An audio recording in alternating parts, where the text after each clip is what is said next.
some of No, yeah. continue. Some people speak. Yeah, some of them are multilingual. Yeah. Yes. Many of them, in fact, in that area in the middle, in the center, they're multilingual. Speak Oromo, they Afan Oromo, they speak Tigrinya Amharic. You know.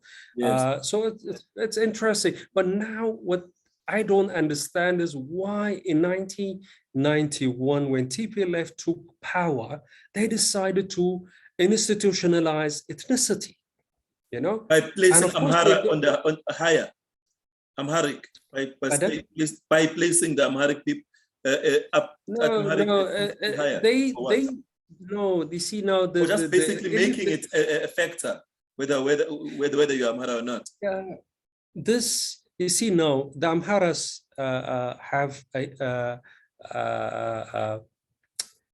been given this terrible name in the Ethiopian Empire. You know, the reason for that is Amharic and Amhara as a group was established as soldiers for the nobility. You know, so they could come from Oromo, they could come from Tigray, Adwa, or whatever the case may be. You know, whichever in Delta, they could be anything. Well, as soon as you become member of the army for the nobility, then you are expected to speak Amharic. You understand? And when you are mobilized, that's how you be mobilized as a soldier. And therefore, somebody carrying a gun, you know?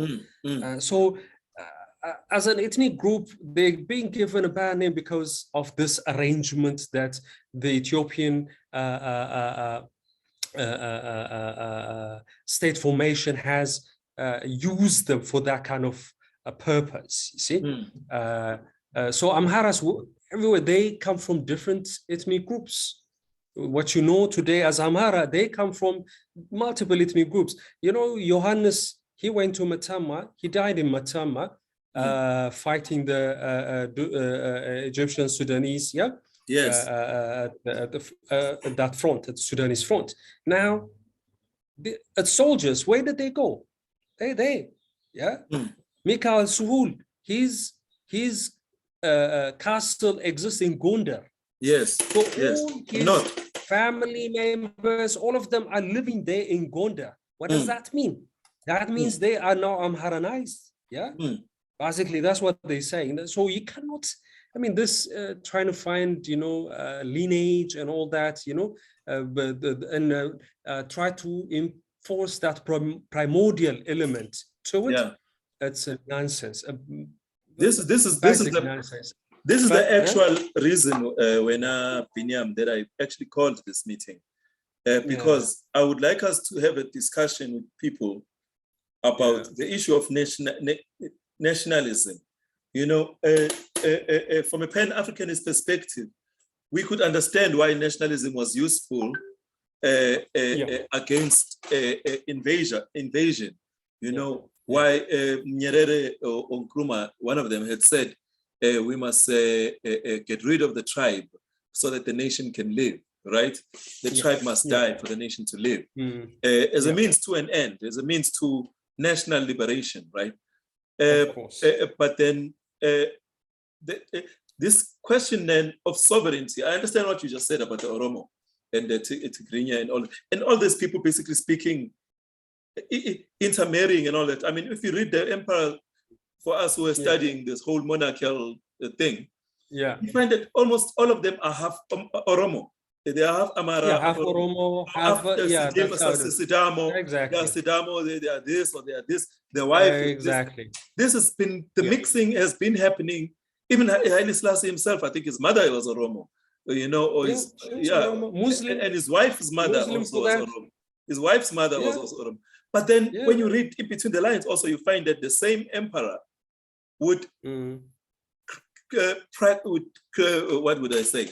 Would attack and try to subsume these lands as part of kind of like, maybe the problem here is not really the people themselves, but the powers that be, the forces in power. The fact of wanting to lord it over other people by any means necessary. You know, to its own people.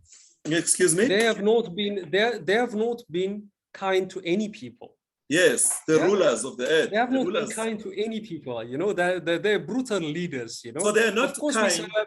The kings have not been. It didn't start with Haile Selassie. It started with Menelik himself. And if I look back, Menelik, it was the worst with Menelik.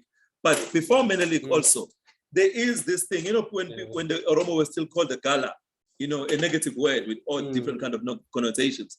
The whole point I'm saying is, the problem with this we should be interrogating is the powerful, how the powerful set people against each other. Yeah, and then you find that because I support Haile Selassie to be emperor. Let's say let's leave the religious part on the side. Let's say I say, okay, he should be emperor, not what was his name? Ianu. What was his name that he was competing with? Yeah, Iyasu, for example, or against Zauditu, for example. You know, it was not based on anything to do with us as farmers or workers or ordinary people. It had everything to do with these noble families fighting over how they can control us. As ordinary people. I'll tell you a strange example. You know,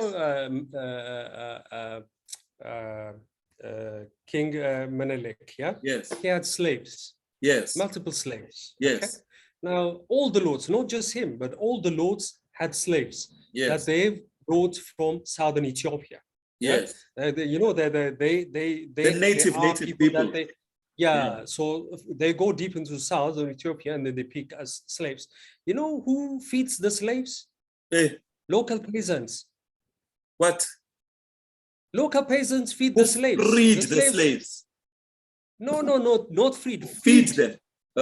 Okay. Feed them, So the local peasants pay tributes. Oh, that's what the tribute was for. And that tribute would be used to feed the slaves. The slaves would just be there as honor for, you know, I have this much slave in my compound. And I'm in charge of this number of slaves. That's all they wanted to say, the nobility. But who feeds the slave? It's not like in the Americas that you have slaves working and, generating capital. They have no value of that sort. It was just purely feudal. Purely feudal. So, the most that suffered in Ethiopia are not being spoken about, now vilified in many ways, so people migrated because of drought, people migrated because of hardship, took into places elsewhere, and the local people embraced them, without much difficulty. Of course, I wouldn't say there were no conflicts, of course, there were skirmish here and there, to be expected, but the ways in which now Ethiopian politics, ethnic politics is institutionalized in Ethiopia, that's what's causing the problem now. The institutionalization of ethnicity. The ethnic politics is being institutionalized. Now, asking people to have their ethnicity on their ID card. We should have learned from Rwanda. Why would a state who went as a peacekeeping force to Rwanda would decide to have ethnicity on your identity card? You have to decide. If you come from two different ethnic groups, your mother from Tigray, your father from Oromo, you have to decide. You have to be boxed. You can't say, no, I'm both.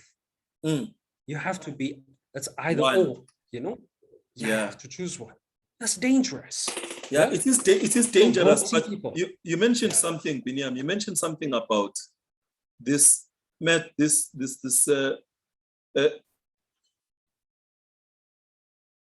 archaic or old school ways of nationhood. Now, and I was mentioning something about nationalism from a Pan-Africanist perspective.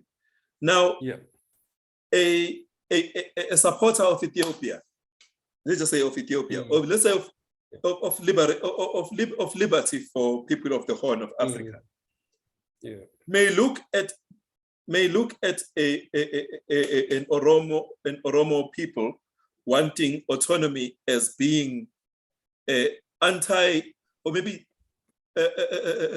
taking back all the gains that have been gained by a united or unified Ethiopia.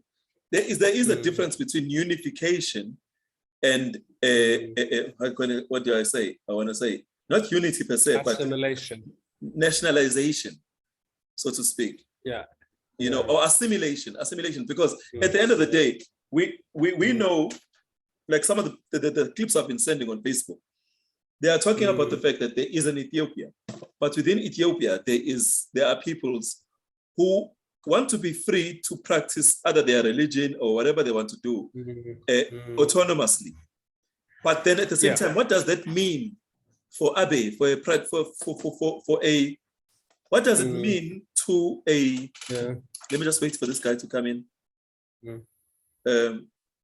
Dumang. What does it mean for a leader of Ethiopia who wants a unified Ethiopia when a Menzies nation of 10,000 people says, no, we don't want to be part of the Menzies people. We want to be, we can live here, this is our land, but we want to be independent economically, religiously, and otherwise. Does Ethiopia guarantee the independence and the sovereignty of other peoples? And does Eritrea do the same, though? I need to go there. I need to go to Eritrea because I would like us to close with more on about Eritrea. You see, Ethiopia is a federal state, and it's ethnic federalism. Yes. And which is very sad. And that what that means is it would entrench ethnicity. Yes. It fixes it. You understand? Yes. And then a competition for political power would be between ethnic groups, among ethnic groups. Yes. It's not around issues, but it's not about economics, it's not about provincial aptitude or what do we produce. Exactly. It becomes even bizarre in Ethiopia in the last 30 years. What they've done is even soccer teams are ethnic based. Wow. Soccer teams. You play for the Zulus and I play for the Basotho. I play for the Oromo. When I was there, I saw there's a Bank of Oromo, big bank, the Oromo Bank. Dangerous, And then it's the big ethnic groups that are playing this, which is so disappointing for the rest, who are basically turned into spectators in their own country, Yes. They're not participant. It's just the Oromo, Amhara, Tigray. Yes. It's Oromo, Amhara, Tigray that constantly talk about this issue. Yes. But the Sidamo, the Sidamo, the Somalia, and all the rest are they sidelined. Why? So then the question is then what is the solution? Not the overall generic solution. I'm not asking for a generic solution, but I want to ask this way, Binyam. I would like to phrase my question this way.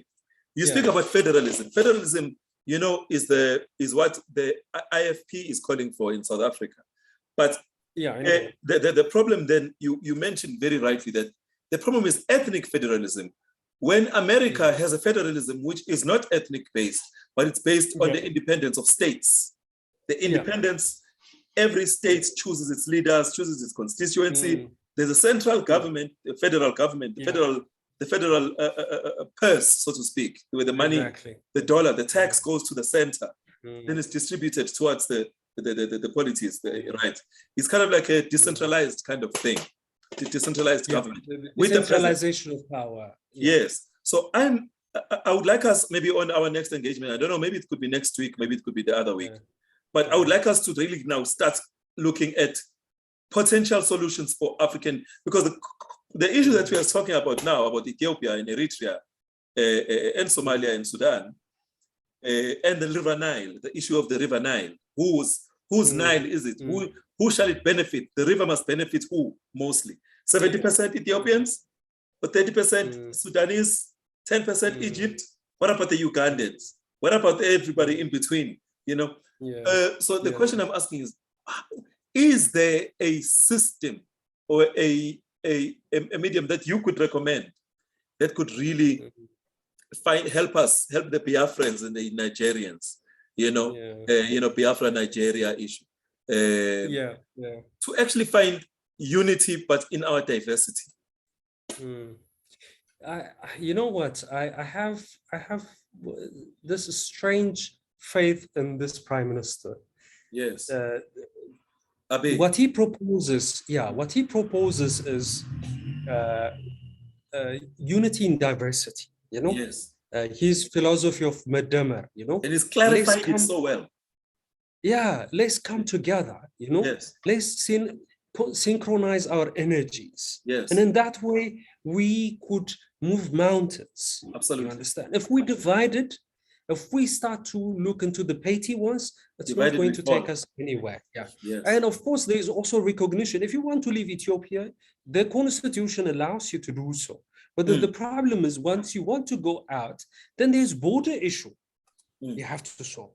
If Tigray wants to go become independent, what are they going to do to all the land that Amhara's claim?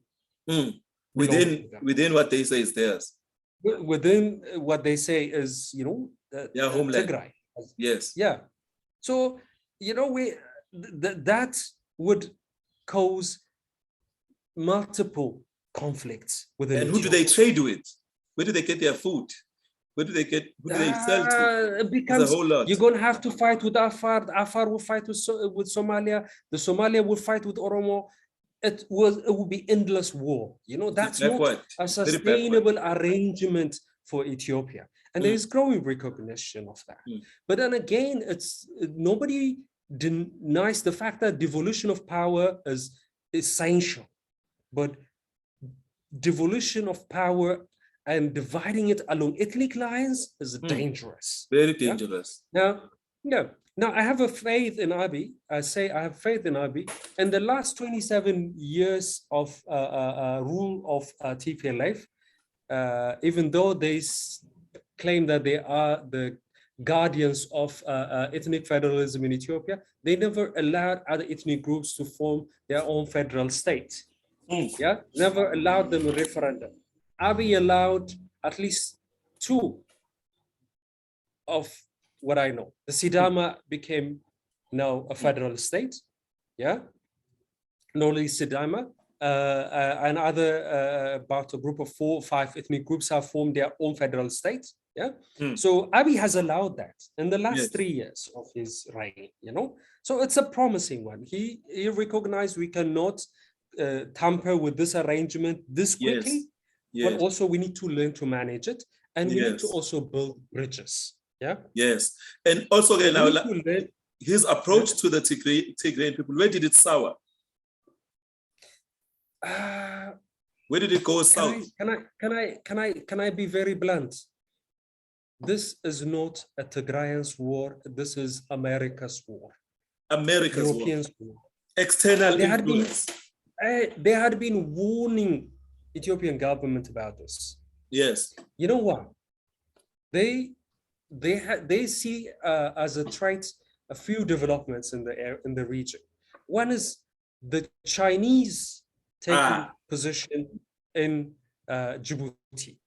Yes. So the only way to kick out the Chinese is through Ethiopia. They figured out. That's the one. The second one, they did not like the fact that Eritrea, Ethiopia, Somalia came into an agreement to establish a confederate state.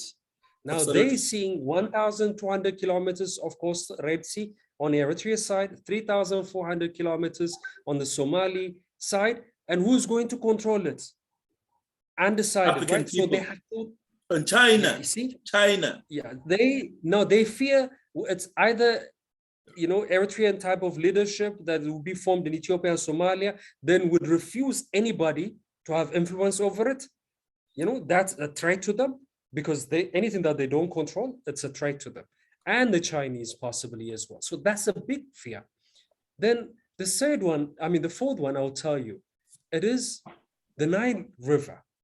The Nile River has gone, I think we need a deeper conversation about it, but it has gone all the way to Israel, and beyond Israel, it's going to Jordan.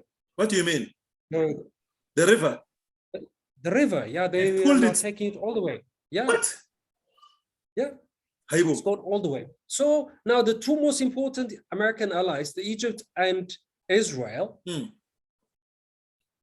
are seeing a huge trade on their investment, you know, on this water project. If the Africans unite. Ethiopia, if Africans unite, if Ethiopians of 110 million and probably a bit more start to become developed, they would use water. They would need water for agriculture, for electricity, consumption, drinking, power, industry, electricity. I mean, electricity, it's fine, you know, you use it and then the water goes away. But they're more terrified about agriculture. If Ethiopia wants to be food secure, then it would have to use the, you know, the water that goes into Nile River. Yeah, the tributaries that go to Nile River had to be used. And of course, the drinking water. You have to provide them water, so you would have to depend on this. And 85% of the Nile River comes from Ethiopia. The Tana, Lake Tana. Massive. Yeah. So all those considerations, the Nile Basin Initiative that the US has with all its partners, and the Red Sea Basin Initiative that they have controlling the Red Sea because it's a throttle. Yeah, it's one of the most important passageways in the world, the Red Sea, on the Eritrea, Djibouti side, and then on the other side, Yemen. So Yemen is in a war precisely because of this. Imagine. Now, Ethiopia's war, so the assumption is that the Tigrayans would win this war and take over Eritrea and cut the coastal area as part of their territory, which would allow the West a base, basically. Of course. So this is what they promised them, you know. And so I see this as a terrorism by the West, using these Tigrayan generals, basically to actually destabilize the country that has been on the upward trajectory for the past 20 years. Everyone has been looking at Ethiopia. We've been going to conferences, even ourselves as Rastas. Chamwari, my brother Chamwari, if you want to add something there before we go towards our closing.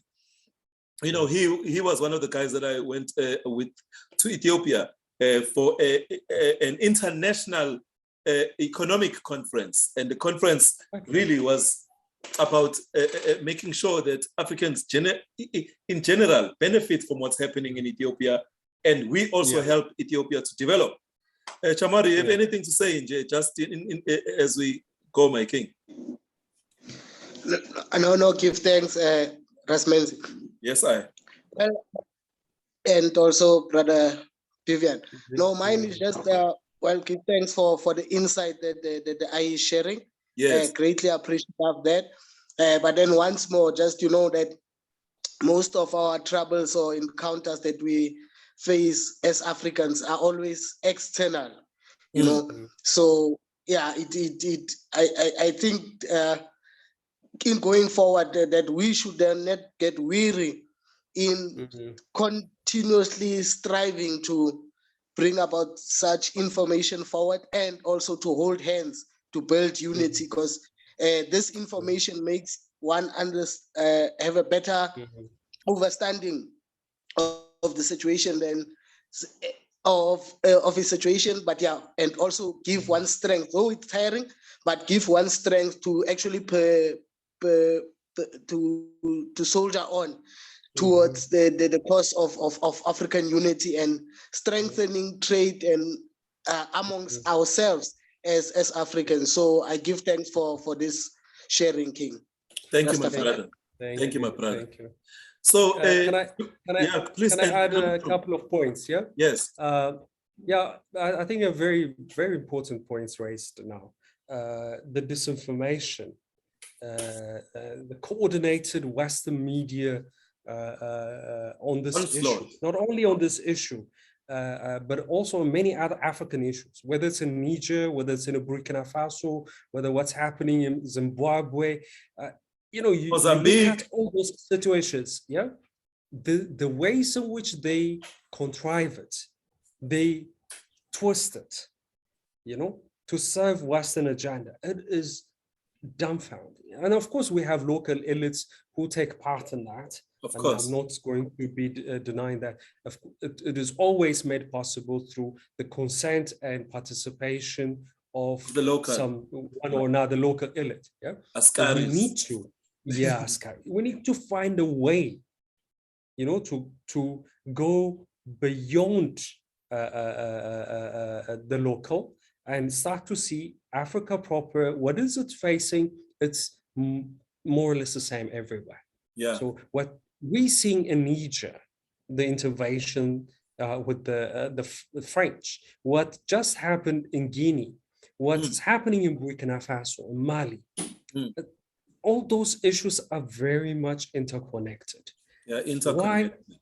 Yeah, it's a proxy war that they are waging in the interest of their domination, world domination. Yeah? So they fear that the Chinese and the Russians are encroaching in their traditional sphere of influence. That's how they're phrasing it, and it's becoming a dangerous trend. So, and I think we need to fight back. And that's why we started this normal campaign. We recognize that this is not just only an Ethiopian issue. We started to see it everywhere and how they are coordinating it, you know, in such a way. And then, of course, we are a problem for them to solve. That's how they portray us. That's how they frame us. And we're no longer the problem for them to solve. We are our own people who control our own problems, are responsible for our own faults and mistakes. And, you know, we are waging war, of course. This is a war that's happening in Africa. Yeah. We can find a way to resolve it. And and we should not depend on them. And that's why we say no more, you know. Don't take your sympathy and all that to yourself.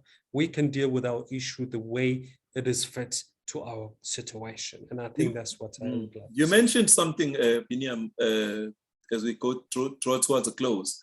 You mentioned the fact that there should be something beyond the normal campaign. You were talking about the fact that we have reached a level. The campaign has done its job of galvanizing Africans globally to say, okay, to stand up, and there'll be protests all over the world saying no more, hands off Ethiopia kind of thing. And hands off, stop time meddling in Ethiopia and Eritrea and all those things. Which is what Abe has been saying also for a long time, that we've got it under control. We are handling it ourselves. Yeah. What would you think is the next phase then?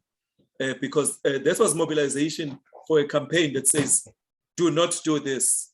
There should be a campaign perhaps to say, this is what we should do. This is a particular, these are the steps that we are willing to do, to take in order to achieve some kind. Because I'm thinking in my mind, African Union, but I'm also thinking beyond African Union, because African Union has showed itself very poorly organized to actually handle African issues. They can't defend us in any way, economically, diplomatically. Yeah, very much dependent on the West. And it's basically the UN of Africa. Yeah, the same thing with the UN. UN is also very much dependent on the West. And that's why it operates at the behest of the Western powers. Yeah, you're raising a very important question. We've been asking that, you know, mobilization is very easy. Yeah. Yes. Now, after mobilization, then what? Two things. One, we need to make this not only an Ethiopia and Eritrea issue, it needs to go to all over Africa. Yeah. Get your military out of this place. Let's handle our issues by ourselves. No more coups, no more abusing of African resources. It needs to be mobilized all over, that's the one. The second one is beyond mobilization. We need to invest in mass organization, grassroots organizations, and create a node between the local to the national and the global sphere. And that I think it's going to require a lot of hard work, a lot of commitment, and see this as not just as a once-off campaign, but a lasting one, so that Africa will be liberated once and for all. You know, that's the kind of motivation that we have. Ethiopia is leading the way. The Horn is going to lead the way. The Somalians are joining it. Eritreans are already in it with Ethiopians. This is to say, just we can manage our issues. We don't need handlers. That's the first cry. And then if we need to resolve our issues, we need to get our leaders also be supported, from below. Yes. I don't think we have been supporting our leaders. Mm. Well, I must admit, those revolutionary leaders that we have, they've never been supported. And we need to learn that we need to create our own leaders. Yeah. Yeah. We Because- should not wait the leaders to just come from heaven for us. We Mm. need to create those leaders we want. And we create them in the way Abiy Ahmed was created. Yeah. He was From the propped ground. up, pushed to the front, from the ground to the front. That's Yeah, how we should do Abiy it. was created the same way Sankara was created. Yeah. It's a very Sankara. And our elites would start to listen to mass voices from below. Yeah. If we start to mobilize and organize, we need to emphasize on the word organize. Yeah. Mm. That takes a lot of effort and labor, but that's where we need to focus on. If we organize and organize it well, then I think we will somehow overcome this challenges that is awaiting us. And it's a devastating, proxy war they are willing to wage. Yes. Africa is the last bastion. That's how they're phrasing it. Mm. And that's why they're heavily militarizing it. That's why they are creating so many coups in Sudan. Sudan is resisting, and people in Sudan, despite the date that they're facing, they're resisting. So we need to connect with all those. No more. Yeah. We don't want war with Ethiopia. We don't want war with Eritrea. That's what they're saying. And Abiy Ahmed government is refusing to enter into a war with Sudan. Absolutely. Yes. Yeah. Yeah. Despite the external push, influences and all that. So we need to resist. Yeah. So in the last 6 minutes, no, 5 minutes, 4. Let's just say 4 minutes, because we close, and I will post this on the group, and then we're gonna arrange for the second and the third, which will be the last of this meeting. For now, I want to state that there are organizations who are doing this kind of work already. So I'm thinking in terms of organization. So we should find a way to link these organizations, to link them. But they may come from different, I would say, philosophical or ideological perspectives, but ideology should not be a thing that divides us, because the aim is still African liberation, African autonomy, sovereignty, economic power. The objectives are the same. Yeah. So I'm suggesting that in our next topic, we must emphasize, we're going to start from the Nile. We're going to start from the Nile issue. I want you to give us a deeper look at what does it mean when the Nile is moving from Uganda, now it's going towards Israel and towards Jordan. What are they actually doing? They are taking that river, which is life, African civilizational river. That's the river that built all our civilizations. And now they are stealing it, basically. I know the Israelites are talking a lot about the Nile lately. They're saying, what are we going to do? We want observer status in Uganda, observer status in Sudan, observing what?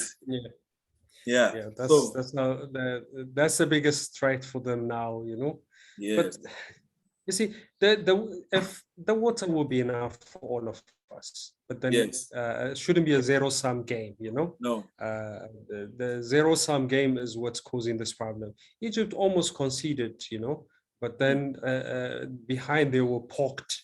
Even now, the guy called Jeffrey Feltman, who's the special envoy of the US for the Horn of Africa, to address Ethiopia's problem, he's going to Egypt to talk about what with Egypt, Is it going to say to create? Instead of talking directly to the person that is a stakeholder, you're going through and then what are you going to tell Egypt to tell Ethiopia? Because he was not allowed. Abiy's government probably refused him entry. They said, no, stay away. We're handling it.